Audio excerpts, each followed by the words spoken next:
Dialog khusus penanganan COVID-19 di Provinsi Gorontalo di pagi hari ini menghadirkan beberapa narasumber. Yang pertama, Gubernur Gorontalo Dr. Andus Haji Rusli Habibie MAP. Selamat pagi, Pak Gubernur. Selamat pagi, Assalamualaikum warahmatullahi wabarakatuh. Iya, dan juga hadir Ketua DPRD Provinsi Gorontalo, Faris R. Yusuf. Assalamualaikum, Pak Ketua, selamat pagi. Selamat pagi, Assalamualaikum warahmatullahi wabarakatuh. Iya, serta yang mewakili Danrem Kasrem 133 Nani Wartabone, Letkol Infantri Sabturyanto. Selamat pagi, Pak Letkol. Selamat pagi, Assalamualaikum warahmatullahi wabarakatuh. Iya, dan mewakili Kapolda Gorontalo, Kabid Humas Polda Gorontalo, AKBP Wahyu Tri Cahyono. Assalamualaikum, Pak Wahyu. Waalaikumsalam warahmatullahi wabarakatuh. Selamat pagi. Iya, dan pendengar dimanapun Anda berada, siaran kami di hari ini kami siarkan melalui frekuensi FM 101,8 dan 92,4 MHz. Serta itu dapat Anda ikuti melalui live streaming melalui Facebook dan YouTube. Juga disiarkan langsung oleh Radio Suara RH di 99,9 MHz. Dan pendengar dimanapun Anda berada, seperti kita ketahui bersama bahwa memang beberapa hari yang lalu Gubernur Gorontalo telah mengumumkan satu orang di Provinsi Gorontalo itu positif terpapar COVID-19. Nah, tentunya kalau kemarin Provinsi Gorontalo merupakan daerah terakhir yang belum terpapar COVID-19 dengan berbagai kebijakan, kita akan perbincangan di pagi hari ini setelah adanya warga Gorontalo yang terpapar COVID-19, seperti apa kebijakan yang ditempuh oleh pemerintah Provinsi Gorontalo maupun kabupaten kota yang ditindaklanjuti oleh gugus tugas. Ya, Pak Gubernur, ini setelah Provinsi Gorontalo yang kemarin katanya itu masih aman, tapi sekarang sudah ada yang positif. Apakah kebijakannya ada perubahan, Pak Gubernur, terkait dengan penanganan COVID-19 di Provinsi Gorontalo? Silakan, Pak Gubernur. Terima kasih Pak Ferry, terima kasih Pak Ketua DPRD, Pak Wahyu Wakil Pak Kapolda, Pak Kasrem Wakil Danrem. Saya juga didampingi oleh Pak Sekda, Sekretaris Gugus Tugas, Pak Dr. Trianto Bialangi, Staf Khusus Gubernur Bidang Kesehatan, Ibu Misranda PLT Dinas Kesehatan, juga ada Pak Budi dari Bapeda. Begini, saya sengaja hadirkan mereka-mereka ini agar beritanya tidak simpang siur dan tetap orang-orang bertanggung jawab menjawabnya. Sebaiknya saya persilakan Pak Dr. Trianto Bialangi sebagai staf khusus bidang kesehatan untuk menjelaskan lebih detailnya ditemukannya di mana, kenapa harus diisolasi, dan protap dari bidang kesehatan itu memang sudah ada.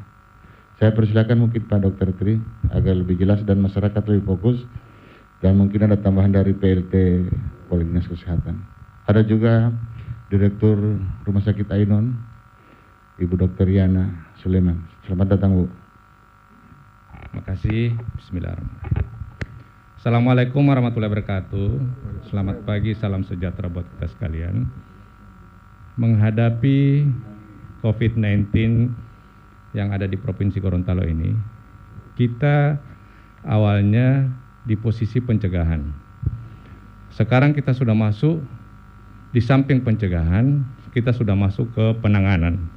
Kenapa penanganan? Karena sudah ada satu orang PDP kita yang terkonfirmasi. Lokasinya di Kabupaten Bone Bolango. Yang perlu kita lakukan sekarang ini adalah yang paling penting tracking. Tracking itu adalah menelusur ke belakang siapa-siapa yang kontak dengan kasus positif ini. Himbauan kami kepada masyarakat, karena COVID-19 ini tidak menular dengan sendirinya, tetapi dibawa oleh orang.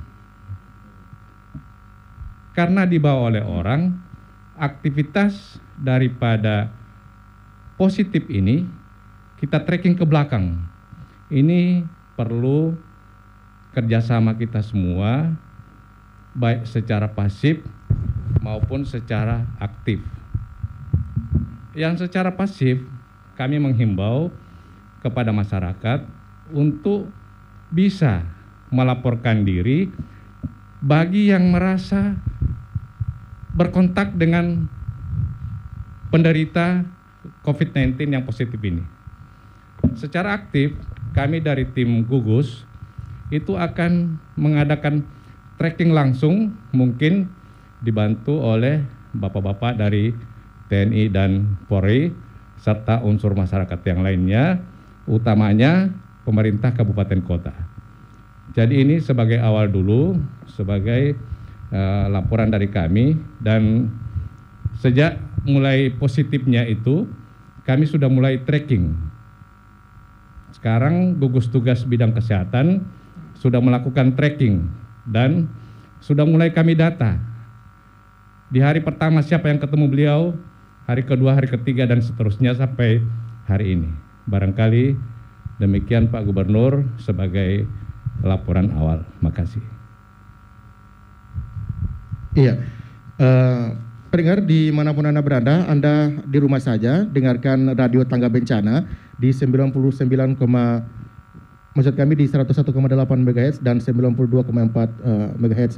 Dan Pak Gubernur, ini tadi sudah dijelaskan bahwa memang tim gugus tugas bidang kesehatan itu sudah melakukan tracking, Pak Gubernur. Ada sekitar mungkin yang kemarin dari masyarakat yang ikut ijtima di Goa itu sekitar 300 orang, Pak Gubernur. Berarti akan lebih banyak lagi masyarakat yang di tracking. Silakan Pak Gubernur. Terima kasih penjelasan dari Pak Dr. Trianto Bielangi. Perlu saya tambahkan bahwa yang pertama kami sudah umumkan, sudah sampaikan kepada masyarakat kejujuran. Termasuk di pintu-pintu masuk Gorontalo kami sudah perketat. Di bandara orang turun naik semua dites. Ketika ada gejala, kami langsung telusuri di mana rumahnya dan kita adakan karantina mandiri dan lain-lain. Ini ada yang tidak jujur, ada. Tidak melapor, ikut di sana dan lain-lain. Ini kami sudah sampaikan kepada masyarakat. Bahkan sesuai protokol kesehatan, saya sampaikan di rapat Forkopimda pada malam itu. Bukan hanya dirinya si positif itu sendiri, istrinya, anaknya dia kontak dan kalau dia punya kendaraan mobil, motor, semua disingkirkan, semua diamankan. Termasuk sendok, gelas, piring, meja, apa saja yang disentuh oleh yang bersangkutan itu harus disterilkan. Karena seperti yang disampaikan Pak Dokter tadi, penularannya lewat situ. Dia pernah pegang piring, piringnya mana, itu harus disterilkan, kalau perlu dimusnahkan saja. Itu saya sudah sampaikan. Yang berikutnya, dengan kejadian itu kami langsung gerak cepat. Walaupun pencegahan kami sudah sangat-sangat ketat. Perbatasan saya sampai dimarah masyarakat. Ada masyarakat marah-marah, kami sehat, kenapa ditutup Gorontalo? Pokoknya saya bilang tutup. Sampai kejadian pernah ada kapal Sabuk Nusantara dari Kalimantan menuju finishnya di Kuandang, Pelabuhan Kuandang. Ada penumpang dari 2 kabupaten, Kabupaten Buol dan Kabupaten Toli-Toli. 2 kabupaten itu sudah melarang tutup pelabuhannya untuk dilewati kapal ini, sedangkan mereka penumpangnya ada dari 2 kabupaten. Diteruskan Kuandang. Kuandang pun saya tidak suruh turun. Saya dibully di media sosial. Untuk kepentingan rakyat silakan saya dikorbankan. Silakan dibully, silakan dimaki-maki, tapi yang penting ada ratusan ribuan jiwa di belakang mereka yang saya harus selamatkan. Saya perintahkan Pak Dandem, Pak Kapolda, Pak Bupati, termasuk Sabanar, jangan merapat itu kapal.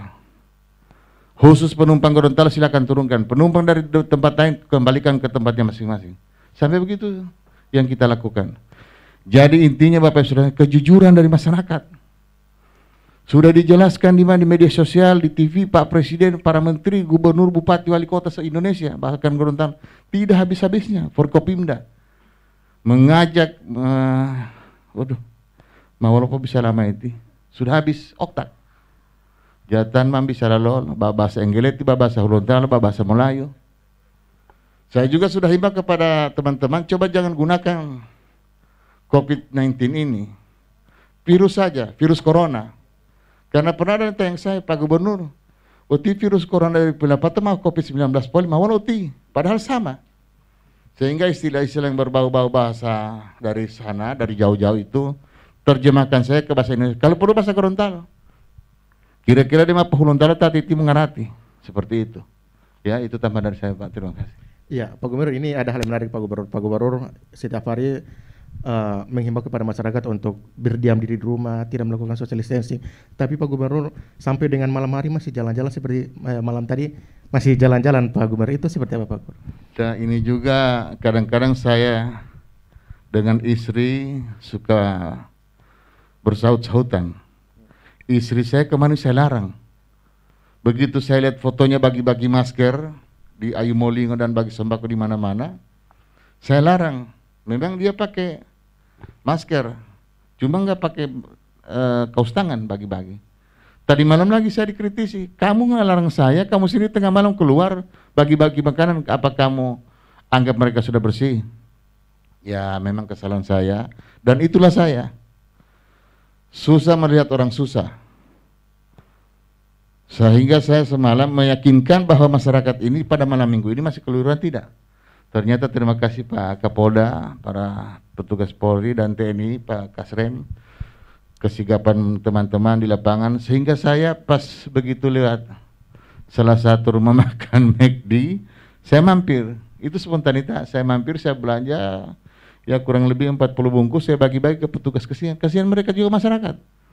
Manusia, polisi, tentara ini juga manusia, berjaga di sana, kedinginan, ke malam. Jangan sampai mereka juga.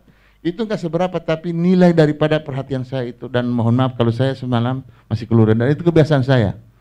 Saya nyetir sendiri, di sampingnya sopir atau ibu, dan mobilnya mobil orang nggak tahu.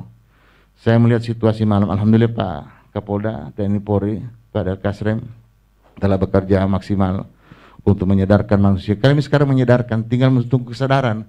Dari pusat dari itu mau uti-uti. Capek. Otak capek, fisik capek, semua capek.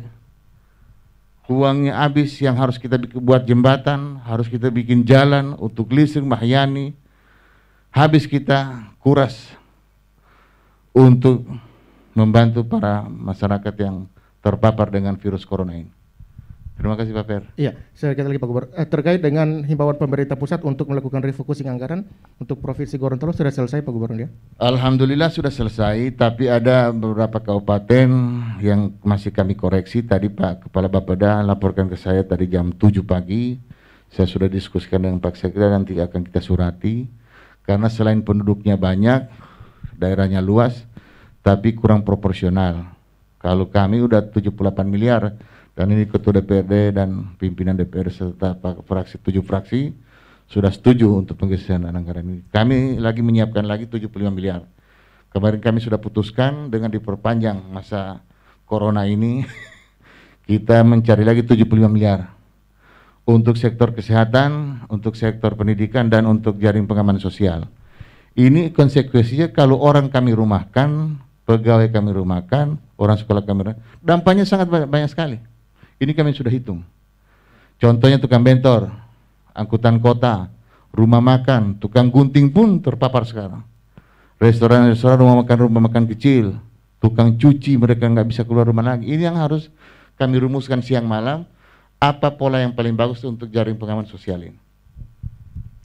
Baik, saya ke Pak Ketua DPRD Provinsi Gorontalo, Pak Aris Yusuf.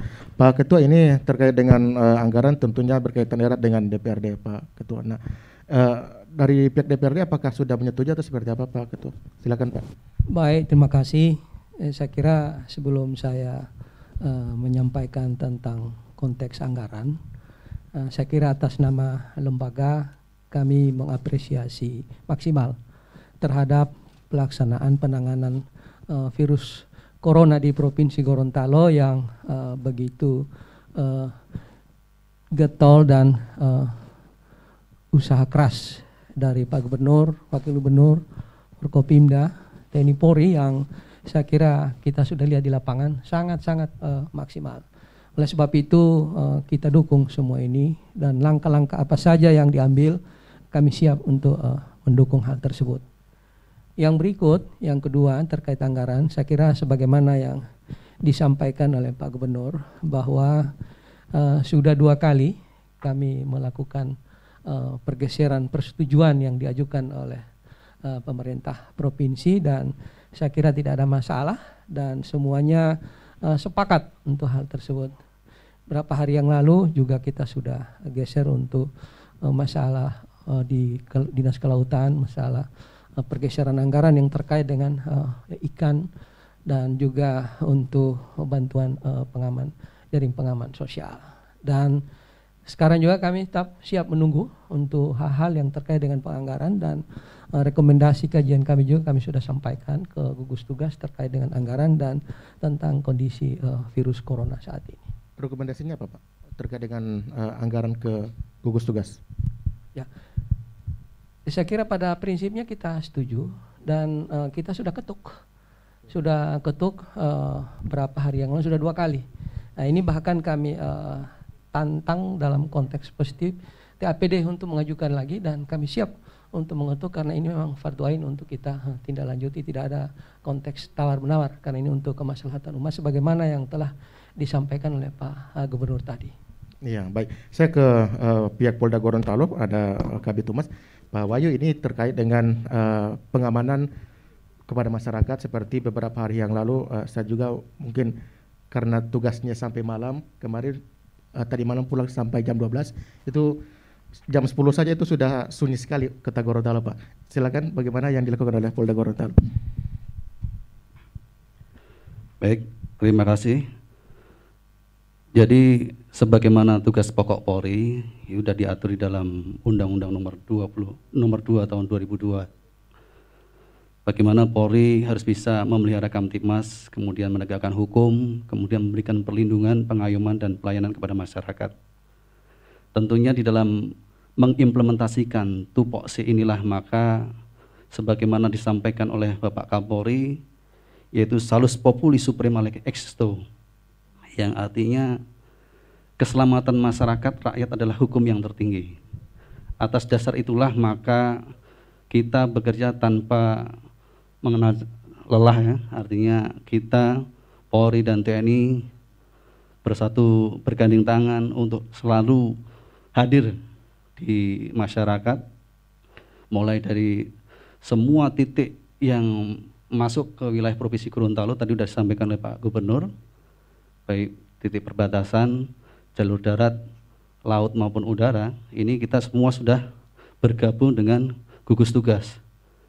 Kemudian tidak henti-hentinya Bapak Kapolda juga menggelar yang namanya himbauan berskala besar. Ini tidak mengenal waktu, baik pagi, siang, malam, sebagaimana kemarin sudah lihat sendiri hasilnya bagaimana di beberapa titik lokasi sudah lengang. Ini menunjukkan bahwasanya kesadaran masyarakat di Provinsi Gorontalo untuk tetap tinggal di rumah juga sudah lumayan tinggi. Oleh karena itu, bagi mereka yang mungkin masih beraktivitas di luar, tolong, karena kunci keberhasilan untuk mencegah penularan daripada wabah corona adalah disiplin akan kepatuhan terhadap apa yang menjadi kebijakan pemerintah. Kemudian di dalam pencegahan COVID-19 atau corona, ini Polda Gorontalo sudah melaksanakan berbagai macam kegiatan. Salah satunya ya kemarin ada penyemprotan disinfektan, ini masih terus dilaksanakan. Kemudian kita juga ada kegiatan operasi Amanusa yang dilaksanakan dari tanggal 17 Maret sampai dengan nanti tanggal 19 April. Kemudian kita juga melaksanakan operasi keselamatan lalu lintas. Ini juga diarahkan ke dalam rangka untuk pencegahan corona. Di mana di dalam kegiatan-kegiatan operasi itu kita mengkampanyekan penggunaan masker, ya. Masker khususnya bagi masyarakat diharapkan menggunakan masker kain. Ini juga sudah kita laksanakan. Kemudian untuk himbauan-himbauan berskala besar terus kita laksanakan sampai dengan hari ini dan sampai dengan nanti. Kita akan lihat bagaimana perkembangannya. Ya, kita mudah-mudahan kita berdoa semua, mudah-mudahan di wilayah Provinsi Gorontalo ini meskipun ada satu yang mungkin terpapar, mudah-mudahan bisa segera disembuhkan dan kita kembali nol lagi. Oleh karena itu tentu perlu peran semua pihak, karena untuk mencegah corona itu adalah musuh bersama, bukan hanya aparat Polri, TNI ataupun Pemda, tetapi bagaimana seluruh masyarakat ikut berpartisipasi untuk tinggal di rumah, kemudian menggunakan masker dan jaga jarak. Itu dulu. Iya, Pak Kasrem terkait dengan pengamanan yang dilakukan oleh pihak Kodim TNI khususnya di wilayah perbatasan seperti apa Pak Kasrem? Silakan. Baik, terima kasih waktu yang diberikan. Sesuai dengan tugas pokok TNI, dalam hal ini sesuai dengan Undang-Undang TNI nomor 14 tahun 2004, tugas kami itu ada dua dalam penanganan virus corona ini. Yang pertama membantu pemerintah daerah. Dalam hal ini penanganan, ya mulai dari pencegahan sampai dengan selesainya virus corona ini. Kemudian yang kedua membantu kepolisian dalam membantu pelaksanaan kegiatan Kamtibmas. Sejak awal merebaknya virus ini, pemerintah daerah beserta TNI Polri sudah melaksanakan pencegahan yang sudah kita ketahui bersama, penutupan pos-pos perbatasan, kemudian memberikan himbauan pada masyarakat pagi, siang, sore yang sudah mungkin dijelaskan oleh Kabid Humas tadi, bahwasanya setiap kegiatan itu kita bersinergi antara pemerintah daerah, TNI, dan kepolisian untuk terus-menerus mengajak masyarakat untuk lebih peduli dengan keadaan yang terjadi di luar. Kemudian pada saat ini pengamanan tersebut terus dilaksanakan dan kita memang cukup prihatin setelah terjadinya atau telah ditemukannya satu dari masyarakat Gorontalo, tapi bukan kita membuat kita menjadi putus semangat, malah kita memberikan motivasi kepada kita semua bahwasanya apa yang sudah kita lakukan mungkin masih ada kekurangan, mungkin masih ada celah. Benar disampaikan oleh Bapak Gubernur, Bapak Ketua DPR dan Kabid Humas bahwasanya ini intinya adalah kesadaran dari seluruh masyarakat. Di awal-awal kita sudah menghimbau, tetapi mungkin masyarakat kita kesadarannya mungkin masih kurang, atau pemahamannya mungkin masih kurang, atau masih menganggap tidak ada di Gorontalo. Namun setelah ada masyarakat kita ada yang diberitakan ada satu orang yang terkena positif, sudah mulai cukup sadar atau udah peningkatan kesadaran dari masyarakat cukup tinggi. Kami juga kemarin melaksanakan patroli ke beberapa wilayah, dalam hal ini ke desa-desa di perbatasan. Dilaporkan Bapak Gubernur sudah desa-desa sudah membuat posko-posko, termasuk pos-pos perbatasan desa sendiri secara mandiri dan melaksanakan pengetesan secara mandiri. Ini sudah mengindikasikan bahwa peningkatan dari kesadaran masyarakat cukup tinggi di akhir-akhir waktu ini. Kita berharap semua apa yang kita hadapi ini menjadikan cambuk bagi kita semua sehingga kita bisa lebih maksimal dalam bekerja dan mengajak seluruh masyarakat berpartisipasi. Kita berdoa semua keadaan ini cepat berlalu dan Gorontalo bisa kembali aman dari virus corona. Terima kasih.